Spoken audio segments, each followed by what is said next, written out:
time for the best coverage of the top stories in sports. The Sports Wrap with Jason Page starts now. Indeed it does, and great to have you with us on this Monday edition of the show. We got a lot to talk about over the next 60 minutes. Happy to do it with you. U.S. and Canada, if you're watching online, Spotify, YouTube, listening to the podcast, we appreciate it all the same. Brian Twining will stop by from Bleacher Nation to talk NASCAR, a wild NASCAR race on Saturday, Cup Series in Atlanta, a wreck-filled race, and another first-time winner for this season, which shrinks the playoff bubble for NASCAR. We'll talk about that. There's the world of baseball to talk about, plenty from the NBA, and I got to ask a question about playing sports at BYU. Why? We'll talk about that coming up a little later on as well. But we start things out with our man Sam Yarnell, hangs out with us daily on the show. And Sam, we got to talk about this big story that broke on Sunday in the NBA, and it involves Malik Beasley, who played last season with the Detroit Pistons. He is in some potential hot water, being investigated by federal authorities in relation to potential betting on the NBA, according to Shams Charania of ESPN, potentially involving sports betting, props. There's even a particular game that sports bettors and sports betting experts are pointing at that goes back a couple of years ago when he was playing for, Minnesota or Milwaukee or something like that. Either way, it's yet another instance where the NBA is having to deal with this, potential instance of sports betting and potential impropriety with players involving games and involving props and involving lines. I have a major question, though, that I want to ask today. And I know you have one, too, so I'll get to mine real fast, or as fast as I'm capable of getting to a point, which we know is not very fast. My question is this. Everybody in the sports betting world is going to tout this as, see, the system's working. We're catching guys when they do wrong. So see, it's all on the up and up. Sports betting, yay!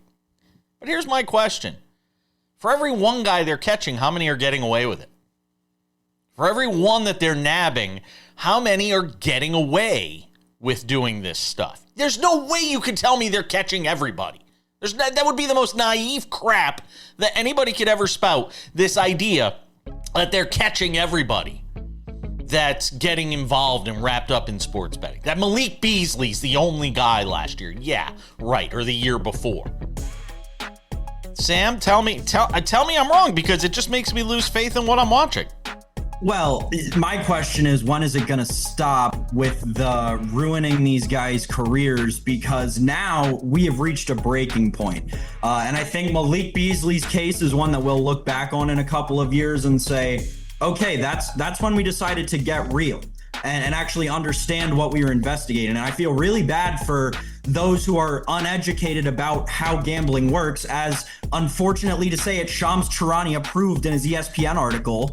Because this is very clearly, if you read the evidence that has been put forth through the investigation, which isn't a lot, this is very clearly somebody in Malik Beasley who did not actively participate in whatever was going on. And because something was going on based around betting on Malik Beasley, his name has now been thrown into the investigation, and the court of public opinion has already decided that this guy gambled on basketball. When, if you go in and look at what they're investigating, Jason's right. It happened on January 31st against the Portland Trail Blazers. It was a rebound prop. There was sharp money, which turned out to be very dull, on under 3.5 rebounds for Malik Beasley. Moved the under from plus 120 to minus 250. Obviously, that's an algorithm-driven prop, right? There's not an actual human being sitting behind that prop adjusting the line based on every bet that comes in. A massive bet comes in, throws off the algorithm, and ends up with that under shifting from plus 120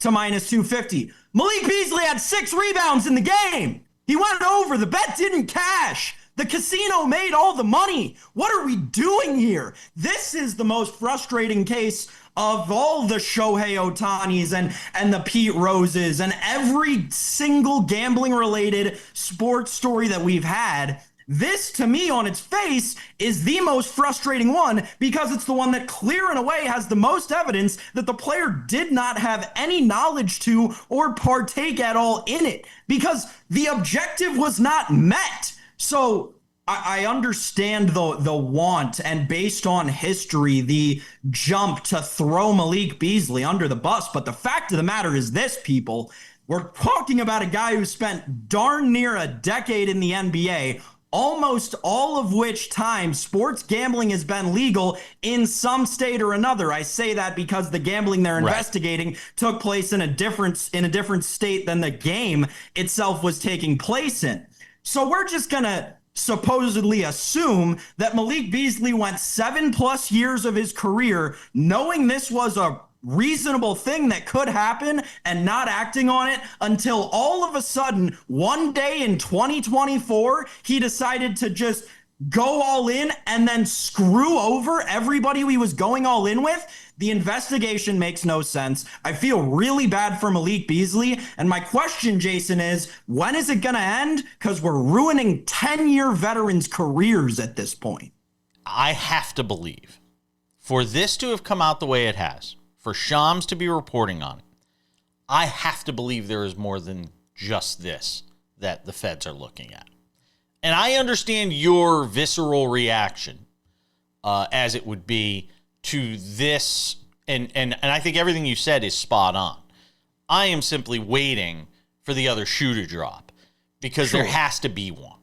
There has of course. To, if there is, it's a totally different story, yes, right? There has to be something more than just this one game that people are pointing to, the rebounding prop. I saw somebody put up a video online saying, I almost hesitate to even bring these things up because I think sometimes it does what you're talking about, the danger of tarnishing somebody where they were like, oh, there was a 7.5 point line and 5 seconds left. And there was a video of Malik Beasley running down the court and getting a layup, a mean nothing layup in a blow or like an 8-point game or a 9-point game, a garbage bucket at the end. Exactly. Yes. Exactly. And people are going to start finding those things now, of course, and start looking at those things because in real time when those things happen, you know, a lot of us go, oh, backdoor cover, bad beat, things like that. People are going to look at things like that. I simply think there has to be more information that's coming for the feds to be investigating than just that, to be investigating Beasley on something that was such a wild over, like you're saying, 6 rebounds when it was 2.5. There's got to be something more to it. And it still just leaves me wondering, how many more guys are potentially wrapped up in this stuff? I think it's naive to think there aren't more involved in it. We're going to come back. More to do. It's a good point. That's good. Thanks for being with us on this Monday edition of the show. Coming up in 10 minutes, we're back to the NBA on the court news as it relates to free agency. And an interesting note on the Knicks coaching search that I want to get to as well. That's coming up. Sam Yarnell, season of remarkable feats in Major League Baseball continues. And you know what the best part about it is? There's no suspicion of juicing. You know what I mean? Like when we had the great home run chase in 98, I remember being at Camden Yards as a 20-year-old, turning 21. And sitting there with John Sterling in the front row at Camden Yards. First time I ever interviewed him, by the way. I was just a kid, and I was just first time covering a Major League Baseball game, anything. Amazing. And sitting there talking to John Sterling. And after the interview was done, and we were talking about all these great things in baseball, John Sterling basically and I looking at each other and going, but yeah, really? Like, what's really going on here? Like, even then, people were looking at it that way. There are so many great things going on in baseball right now. Guys chasing records, amazing season performances through the first half. And it's just great for the game.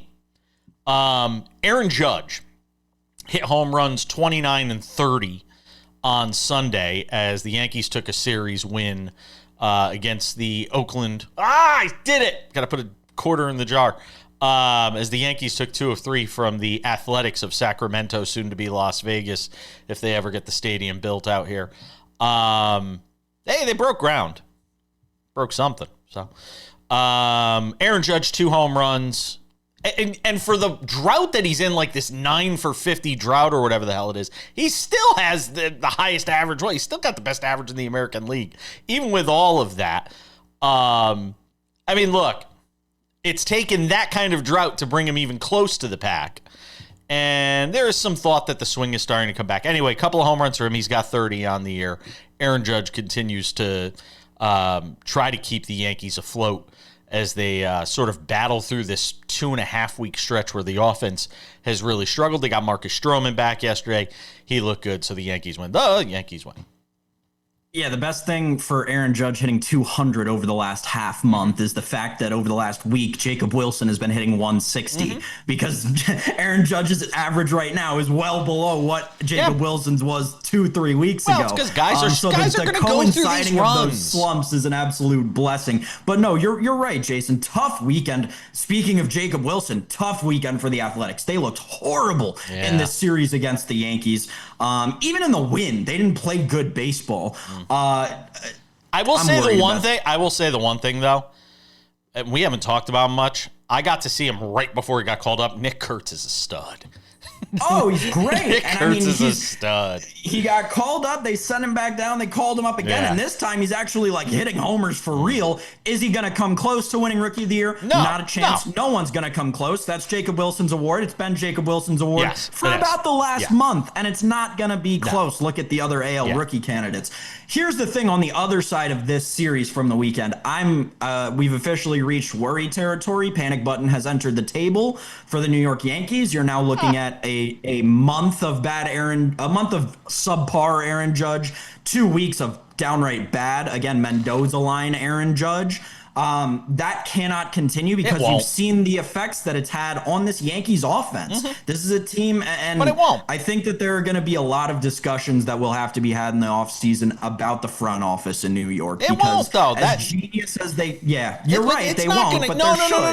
I'm saying it won't. This run for Judge is not going to continue. He's too damn good a hitter. He's going to get back into the groove at some point. This is what happens during a 162 game baseball season. We were all worried about Juan Soto for the first 2 months of the season, for crying out loud. And I'll credit Chuck Todd, of all the people in the world, who was on this show with me, who said, and at the end of the year, he'll still hit 45 and 110 with, a 280 average. And he's right.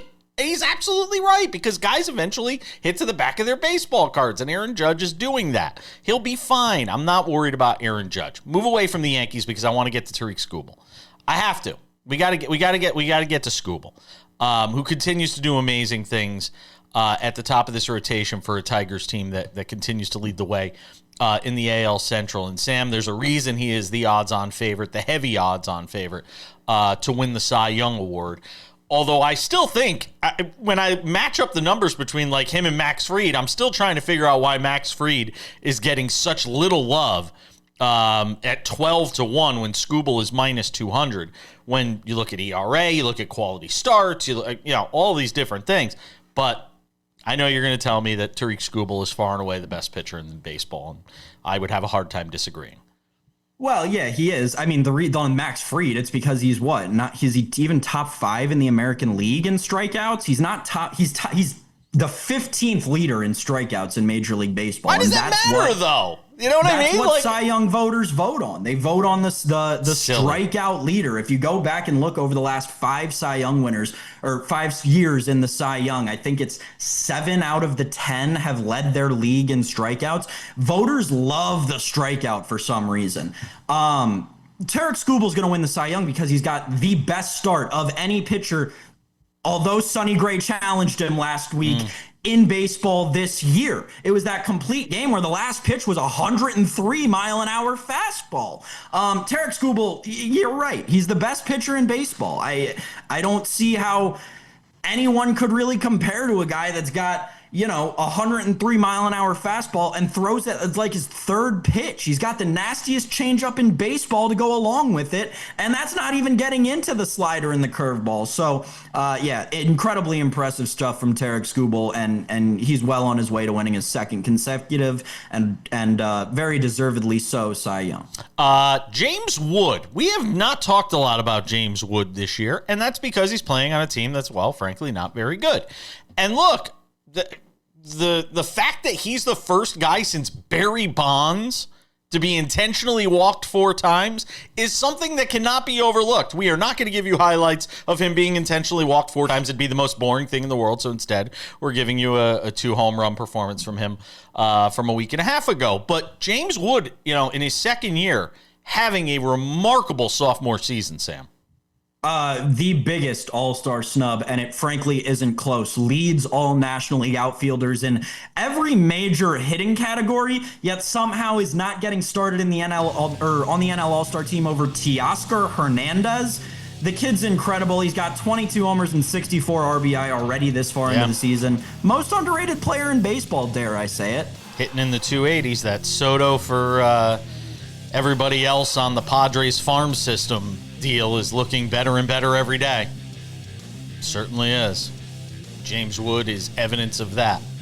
We're coming back. More to get to from the NBA next.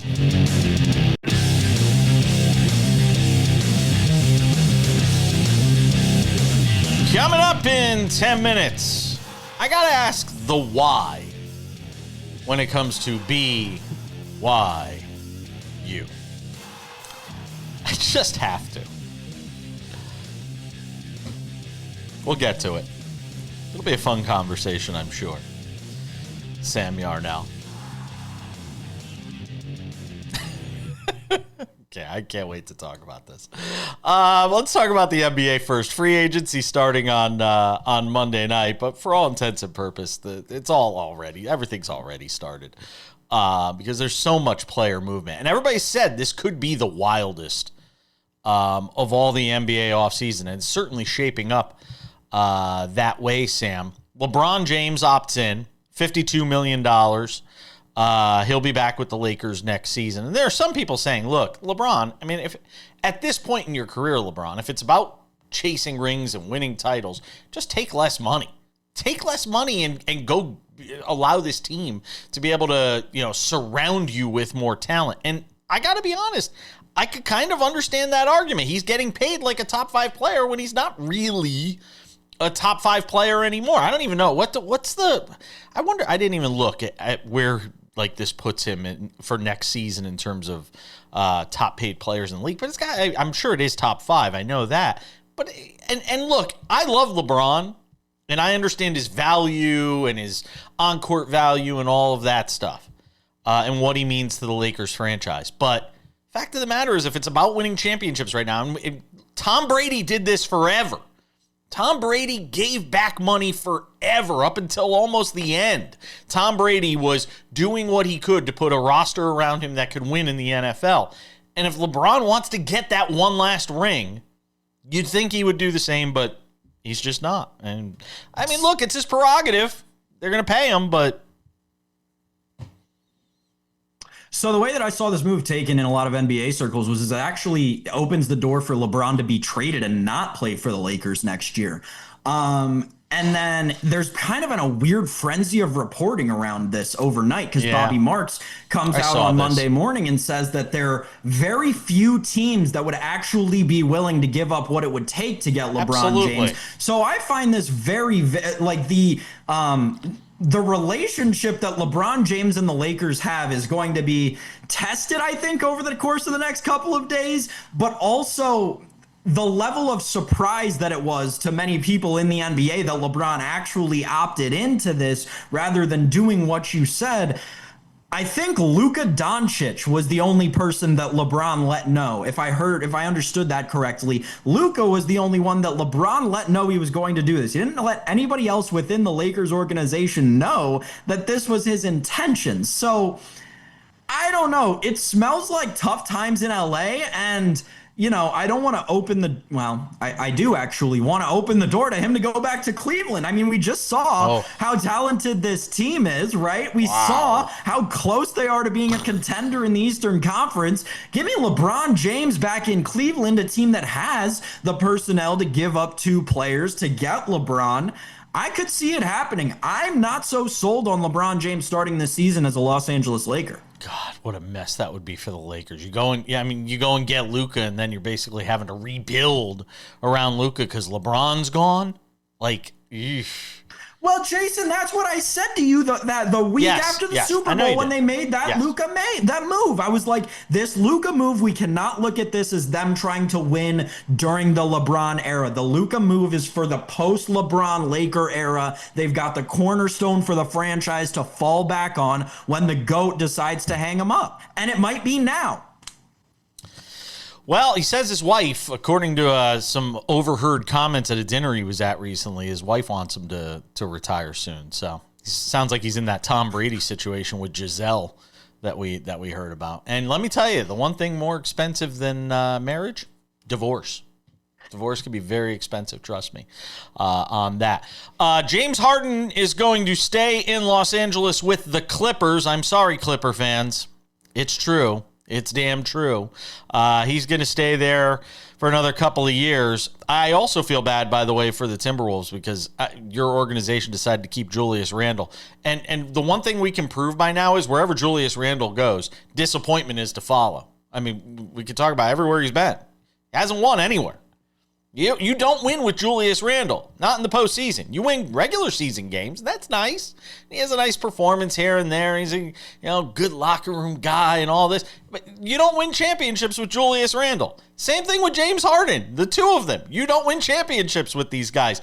And both of the teams that they played for last year and both of the teams that seasons ended in disappointment with those guys, and they're both back there next year. So congratulations, Clippers fans and Timberwolves fans. You get yourselves James Harden and Julius Randle next season and beyond. Julius Randle, who's coming off of back-to-back conference finals appearances, Jason. Nope. I mean, I'm not going to hate on the Julius Randle move as much. I am. But the James Harden thing, listen, I think that the Clippers are on the brink of basketball purgatory. Like, they are on the brink of having realized that you had all these great players come through and you got nothing to show for it. I don't want to say Wizards-esque, but Wizards-esque. It is. You get all these great talented guards that come right through and nothing ever really comes together to win a championship. Pretty sad when you think about it. I feel bad for Clippers fans. I really do. One last one here in the final 90 seconds of the segment. A report came out this weekend linking the Knicks to Dawn Staley. Now look, I got to be honest. I look, the Knicks, we already know the Knicks are a ship without a rudder. And there's also all this reporting out there this weekend about the highly unusual circumstances of Tom Thibodeau's departure from the team. We can talk about that more later in the week when we have Kurt Heelan on, because I want to save that for him. But the conversation that the Knicks coaching search now has reached the Dawn Staley part is what I find most interesting. Not because I don't think she's capable of coaching in the NBA. But if you want to set somebody up to fail, you put them, you take a female head coach, granted, who I think can coach in the NBA, and you put her in the biggest market in the league on a team that hasn't won a championship in over 50 years. And you say, okay, go get them. That is a recipe for disaster, Sam. Not to mention a team that's coming off of a Game 7 Eastern Conference Finals loss. Yeah, pressure cooker on steroids, that would be, as Yoda would say. Listen, my only comment on this with regard to the entire Knicks coaching search, not just the Dawn Staley thing, it's very funny how whenever the calendar turns to June, every team in New York that uses the colors orange and blue, they just don't know what's going on. The only thing missing is the Benny Hill music at this point. We're coming back. BYU next. Coming up in 10 minutes. I don't know. We'll talk about something. That's code for me saying I don't remember what we're talking about in the next segment. Oh, it's Brian Twining joining us. That's right. We're going to do some NASCAR with our friend Brian Twining. How could I forget the great race in Atlanta this weekend? See, this is what happens when I work without a teleprompter. If I don't put it in a prompter, forget it. We're just relying on my memory. Sam Yarnell, I want to ask about why. I want to ask the big why today on the show. Can we have a conversation about why non-Mormon teenagers, prominent athletes, in a day and age where there's no shortage of schools to go to, right? If you're a non-Mormon and you want to go play athletics somewhere, why a non-Mormon teenager would say, you know what? I'm going to forsake sex. I'm going to forsake some degree of fun.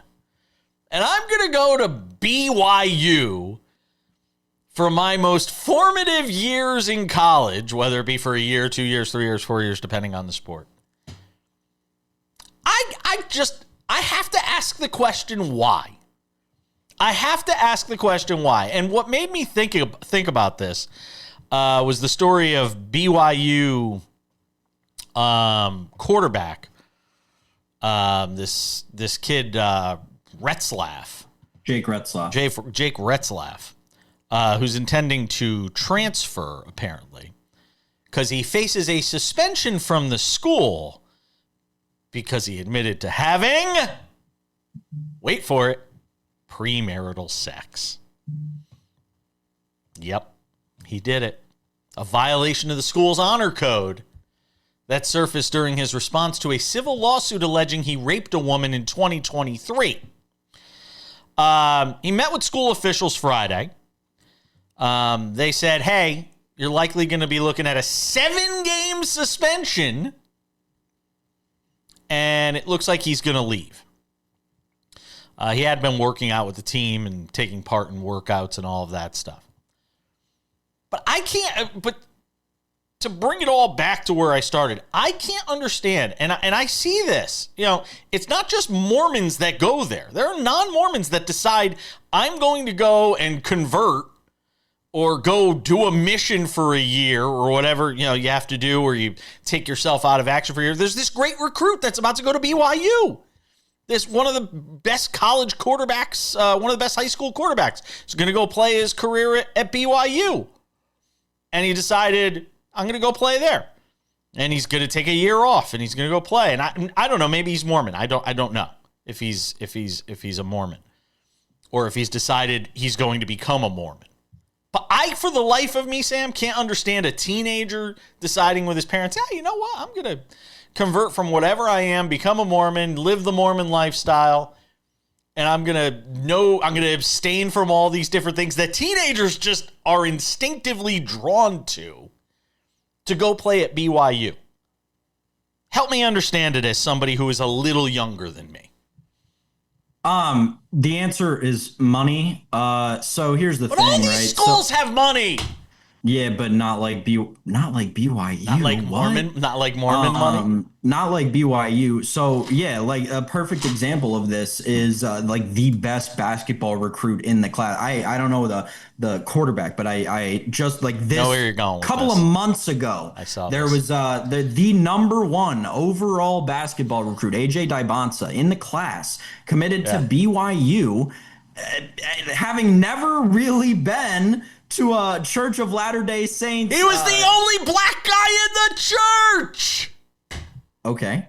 So yes, the answer is money. And why is because a lot, families who have never experienced generational wealth, when you put generational wealth in front of them, they are going to obviously go to it, as any normal, logical human being would, right?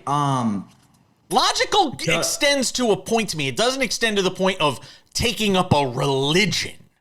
Like, to me, so I think that there's another layer to that, right? I also think that there are, as there are anywhere with anything, is it a fact of college athletics? There are obviously exceptions, right? Like I don't think that Jake Retzlaff was forced to maintain abstinence throughout his time at BYU.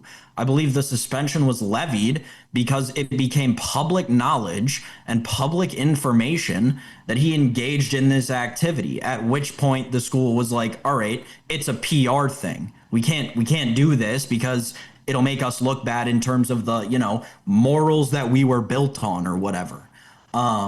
So I get it. I get the move from the Retzlaff thing. It's public information. Like anyone now can go out and read this guy talking about having premarital sex with somebody. And if that's something that, happens at BYU under the table, it's fine. But when it gets out into the public and anyone can go read about it, people who don't pay attention to sports are going to say, oh, well, I'm not going to send my kid to BYU now because, look, they're just letting people who have running amok. Sex in. Oh, my God, they're running amok and having premarital sex. This isn't to say that I agree with it in any way, shape, or form. And it's not to say that if, my kid were a college athlete, not that I have a kid, nor will they be a college athlete, but if I did, hypothetically, I'm not saying I'd tell them or tell them not to go to BYU. But the simple fact of the matter is, like, this is just what they stand for, and like, at the end of the day, you gotta stand on business at some point, right? Brandon Davies, 2011, dismissed from the team. They were 27-2 at the time, ranked number 3 in the country for an honor code violation related to premarital sex. So they've done it before. Wouldn't be my cup of tea. That's all I'm going to say. Brian Twining joins us next. Good to have you with us on this Monday edition of Sports Wrap. Coming up in 10 minutes, some odds and ends, including a meltdown on the Mets you will not want to miss from none other than Frank the Tank. Let's talk some NASCAR. So if it's a Monday, it means our friend Brian Twining is stopping by the show. Oh, the dog's making a cameo in the background today. I love it. What's the dog's name? I got 2 fur balls. What's the dog? All right. Well, what's this dog's name? Coda. Okay. That looks like a Coda. Mm-hmm. Looks like it could be a Coda. Brian Twining with Bleacher Nation joins us most Mondays here on the show to recap what took place during NASCAR. And this weekend, that meant Chase Elliott providing NASCAR its 11th different winner this year, Brian Twining, and that playoff bubble just gets smaller and smaller with Elliott's victory in Atlanta, a wreck-filled Quaker State 500 or 400 there in Atlanta. I was so mad because I was watching the race, and I was pumped to watch the race on Saturday, and I'm sitting here watching it, and then I forgot I had a prior commitment. I had to go watch a soccer match here in Las Vegas, a USL soccer. I know. Of all the races to miss, the back half of this one was the one you really didn't want to miss. Chase Elliott chases down Brad Keselowski in the final lap, gets the win. You had a 19-car wreck for everybody who loves to watch NASCAR for the wrecks. Brian Twining, this race had a little bit of something for everybody, didn't it? Yeah, this was quite clearly, in my opinion, the best race that we've had so far this year. It literally had everything, as you alluded to. We had passes for the win. We had passes happening throughout the field the entire race. Unlike the other super speedway tracks, nobody was fuel saving and just running in line. Everybody was taking their runs. You could pass going low into 1. When you went into 3, the high line was the preferred line to get the huge run on the front stretch. It was just an incredible race that came down to the last lap, something that we've gotten accustomed to here in Atlanta. And there was some, I was watching the race early on, and the analysts were talking about, this track now has been broken in a bit to the point where there was a little bit of slippage and, guys kind of, having difficulties, keeping the car straight a little bit, that was a little bit of a struggle as well. What stands out to you from this win for Chase Elliott? I just think it was the culmination of him, kind of crescendoing his recent run of success in the sport. I mean, each week over the last month or so, he's been getting better and better and just looking like a potentially race winning car again, something that myself, I played against this year. I'm holding an under 1.5 wins ticket for the season just because he hadn't really shown the ability to win races. So it is fun to see him find victory lane. The paint scheme, the story behind that was incredible as well. And it's his hometown. So of course they had the siren ringing after he crossed the checkered first. By the way, he also did win the Clash at Bowman Gray. It doesn't count, but he did win. I I don't count exhibitions. I know, but at least there were some signs that were sort of there. Yeah, like, I mean, he's been the most consistent driver in the sport, but that really only matters if we're racing in the 90s or before the current playoff system, which a lot of NASCAR fans think we should go back to, but that's not helpful in this win and win in advance type of, format. You got to feel for Brad Keselowski, who's trying to get himself into the playoffs here, and is in very much down in these playoff standings.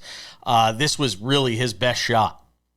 Yeah, and I think honestly, watching those last few laps, I almost feel like he was suffering from a little bit of PTSD with the last time he was at a race like this where he was leading coming to the end. It was Talladega last year where him and Michael McDowell got into a kerfuffle coming to the checkered, and that was when Reddick actually won because I think McDowell threw a huge block on Keselowski and wrecked them both out, so ruined their day. And Brad seemed not afraid, but he didn't throw those crazy blocks like we've seen in the past at these types of tracks, which would have either had him wreck or win. Who's the big loser coming out, or big losers coming out of this week with this win for Elliott combined with that playoff bubble really shrinking?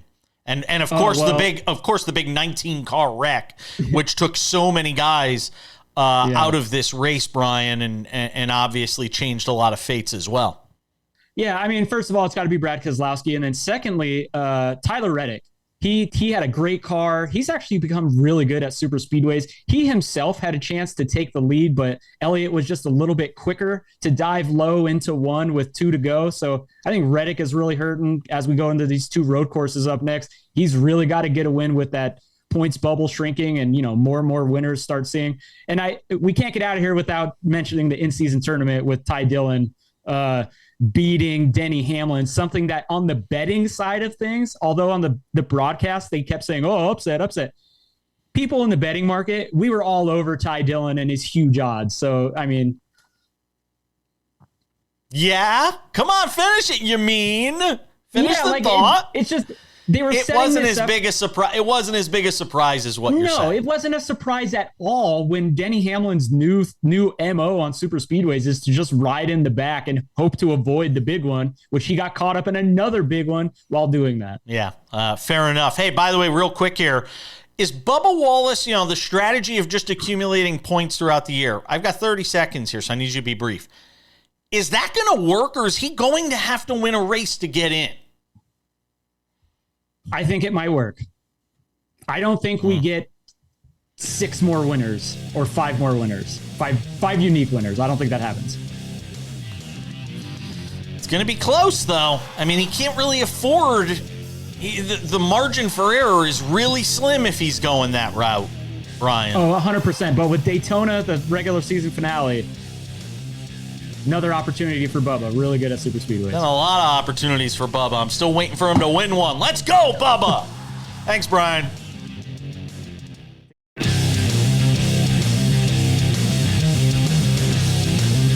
Welcome back to the show. Just about time to put the wraps on this baby for a Monday. Tomorrow we'll have the latest on NBA free agency. Latest news from the opening round of Wimbledon. We had Patrick McEnroe on the show last week to talk about that. A couple of quick reminders. Sports Wrap with Jason Page, the audio version of this show, available via podcast every day, Monday through Friday. Go to your favorite podcasting provider and subscribe today. Commercial free. You get the whole show in a tidy little package. Go and check that out. The Sports Wrap with Jason Page YouTube channel, also available for you Monday through Friday on Spotify, as well as our YouTube channel, the Sports Wrap with Jason Page YouTube channel. Sports Wrap shorts are available there. Sometimes clips from the show show. Sometimes news breaks outside of our window where we put the show together every day, and we give you thoughts on that as well. Go and check it out. You'll see examples of it there right now, of news that broke this weekend that we were covering. And by we, I mean me, because I'm the one who basically puts that together. The Sports Wrap with Jason Page YouTube channel. Check it out today. Without any further delay, ladies and gentlemen, time for some odds and ends. Odds and ends, Sam Yarnell, a 20-year-old, is a winner on the PGA Tour at the Rocket Classic, just outside of Detroit, I believe. Aldrich Potgieter, however you want to pronounce it. You say Pot, I say Pope. 20 years old, he wins in a three-man playoff. He is the 9th different first-time winner on the PGA Tour this season, Sam Yarnell. Hats off to him. He is one of the biggest hitters in all of golf. I think he averages like over 320 off the tees. And another young name to watch, or a guy that in 5 years will say, hey, remember when Aldrich Potgieter won the Rocket Classic? I don't know, Jason. This is a guy who a lot of people in the golf analytics community have been talking about for a while and saying, just wait until this guy just figures it out, takes that last step into playing good tournament golf for 4 straight days. And if the Rocket Classic was any indication, and he figured it out, especially through that 5-hole playoff. When have you ever seen a 5-hole playoff before? My goodness. I mean, playing what, 23 holes to win a tournament on day 4? That's a ton of endurance that takes. But listen, if Potgieter is hot now, this is a guy who could do a lot of damage on the PGA Tour, Jason. Beat Max Greiserman and Chris Kirk. Great names in the playoff. Yeah. How about that? Yeah, like a 20-year-old, a 30-year-old, and a 40-year-old all in the playoff. Congratulations to Pot or Potgieter, however you pronounce it. He is your winner. Hey, Big P. If we are going to crush Angel Reese when she plays like hot garbage and can't make shots from 3 feet out, we have to give her flowers. She was awesome yesterday in a Chicago Sky win. That is something that has been rare this season. They have been a dumpster fire throughout much of the year. They win in LA and beat a pretty good Sparks team yesterday, Sam. And she was good, just shy of a triple-double with a season-best performance, really, from Angel Reese.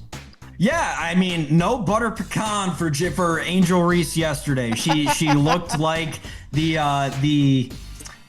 I don't want to say star that we expected her to be, because I don't think like people in the know expected her to be a star. But she looked like the player that she looked like at LSU, which is what the Sky need. The one thing I have said in my critique of her is she's got time to figure it out.